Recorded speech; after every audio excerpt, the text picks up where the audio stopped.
Mr. Secretary.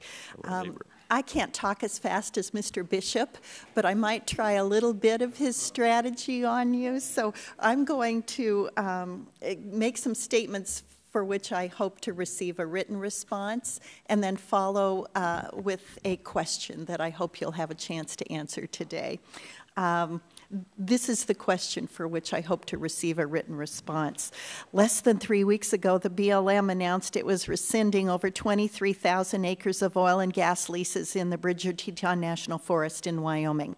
My understanding is that these leases were properly auctioned and that your department accepted payment. My question is, what statutory authority does the BLM have to rescind the leases? Wyoming Range Legacy Act, which passed the Senate, indicated, as Senator Barrasso stated on the Senate floor, that everyone should keep in mind that the acres currently leased or currently leased but under protest represent the area where the most promising reserves exist, and that the Wyoming Range Legacy Act does nothing to touch that. Yet the leases we're talking about are the ones that Senator Barrasso mentioned. And then furthermore, it's my understanding that if the BLM accepts a bid at an oil and gas lease sale, that the agency has a mandatory statutory obligation under the Mineral Leasing Act to issue that lease to the qualified winning bidder within 60 days following payment by the successful bidder of the remainder of the bonus bid, if any, and the annual rental for the first year. This did occur in this case, so my question that I'm asking that you follow up in writing is, by what authority were these leases rescinded?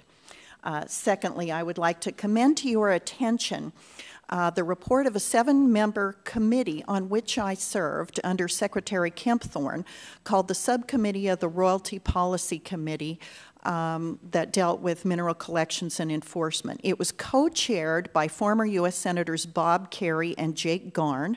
There was a member of the Navajo Nation on the committee. I was on the committee as the former treasurer of the state of Wyoming, Wyoming being the state that receives the most federal mineral royalties from onshore production. And we did an entire performance audit of the mineral leasing enforcement and collection program. So we looked at both BLM and MMS programs. And we came to some different conclusions than are expressed in the clear bill. And regardless of whether this bill passes or not, I'd sure commend that study to your attention, because I think we made some very good recommendations with regard to policy. We came to some slightly different conclusions than you did about RIK. We recommended that royalty in kind onshore be discontinued, but that offshore be continued, because we found that when there's an excess in takeaway capacity, as there is in the Gulf of Mexico region, that the government was actually able to negotiate a better net return for the taxpayers in those situations than exists when you have a dearth of takeaway capacity. So, you know, be that as it may, I just think there are some really good suggestions in that report that was done under Secretary Kempthorne, and former U.S. Senator Bob Kerrey was deeply involved in that effort. He attended those meetings and was engaged. So I strongly recommend that. And finally, here's the question. As you know, this bill would shift both BLM's oil and gas program, as well as the MMS responsibilities, to a new Office of Federal Energy and Mineral Leasing. And we looked at that in the report that I'm referencing that was done under Secretary Kempthorne, and we came to a different conclusion than this bill comes to. What I'd like to know is, do you believe this new department would speed or slow the development of the approximately 70% of Wyoming's natural gas production and 65% of Wyoming's oil production that occurs on federal lands, and how? Thank you very much, Congresswoman Lummis. And I know, given the state of Wyoming, your great interest in these issues, we'll get back to you on the question of the authority on the 23,000 acres that you spoke about first.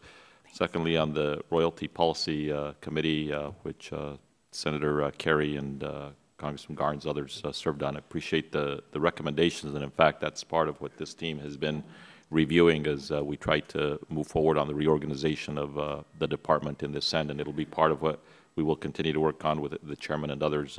There's some great ideas that are included in that report.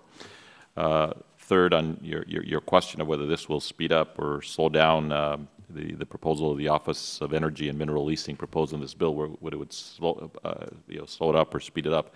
My answer to that is we have to get it right. I think that the most important thing that this bill is doing for us right now is it is putting the spotlight on an issue that needed to have the spotlight put on it. When one looks at the Minerals Management Service, it was created a long time ago, not created by Congress, created by a secretarial order signed by a person who was in my position at the time. And yet, at the end of the day, we have given huge authority to the Minerals Management Service. And so some of the issues that are being raised in this committee and in this bill, and which have been addressed by both the General Accounting Office and the Office of Inspector General, need to be addressed. And so we need to come to some conclusion about how we're going to move forward. At the end of the day, I think it's important for all of us who will work on this issue to keep in mind that what we want to do is we want to have a government process and a government organization here that works, and that works efficiently and that works effectively. And I'll be the first to say, as Secretary of Interior, that we have a long ways to go. We have a lot to learn, and we will work with all of you to put together the best organization that addresses the interests of Wyoming as well as the rest of the country. Thank you, Mr. Secretary. Thank you, Mr. Chairman. Gentlelady from Guam, Ms. Berdallo. Thank you very much, Mr. Chairman and Mr. Secretary.